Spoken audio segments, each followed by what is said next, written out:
Hörmətli izləyicilər, Misir Premyer Liqasının 31-ci turu çərçivəsində keçirilən Neftçi Şamaxı maçı komandamızın 3-0 hesablı qələbəsi ilə başa çatdı və hazırda yanımızda Neftçinin futbolçusu, 3-cü qolun müəllifi Breno Almeydadır. Breno, qələbə münasibəti ilə təbrik edirik. Oyunla bağlı nələr deyə bilərsən? A vitória que pode dizer sobre o jogo.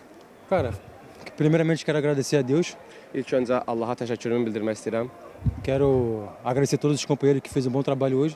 Bütün komanda yoldaşlarıma təşəkkür edirəm, hansılar ki, bu gün doğrudan da böyük bir iş gördülər meydanda. O que eu tenho a dizer é que isso é fruto muito do trabalho da comissão e dos jogadores. Deyərdim ki, bu qazandığımız hər bir şey çəkdiyimiz əziyyətin, gördüyümüz işin bəhrəsidir.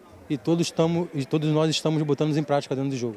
Və məşqlərdə nə eləyirsə, onların hamısını oyunda keçərləşdirməyə çalışırıq. Bugün cərimə meydançasından, xaricində cərimə zərbəsindən olduqca baxımlı qol vurdun və bilmirəm, məlumatın var ya yox, Neftçidə uzun müddətdir ki, Emin Mahmudov haricində cərimə zərbəsindən qol vuran futbolçu yox idi.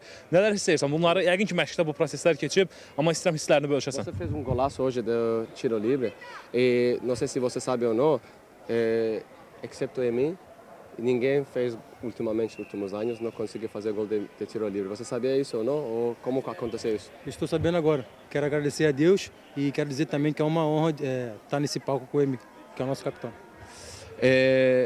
Yenə deyirəm, şükürlər olsun ki, Tanrıya ki, mən bugün o qolu vura bildim. İkinci növbədə də Emin kimi oyuncu ilə bir komanda oynamaq böyük bir fəxrdir. Təşəkkürlər, təbriklər. Uğurlar növbəti oyunlarda. Sağ olun.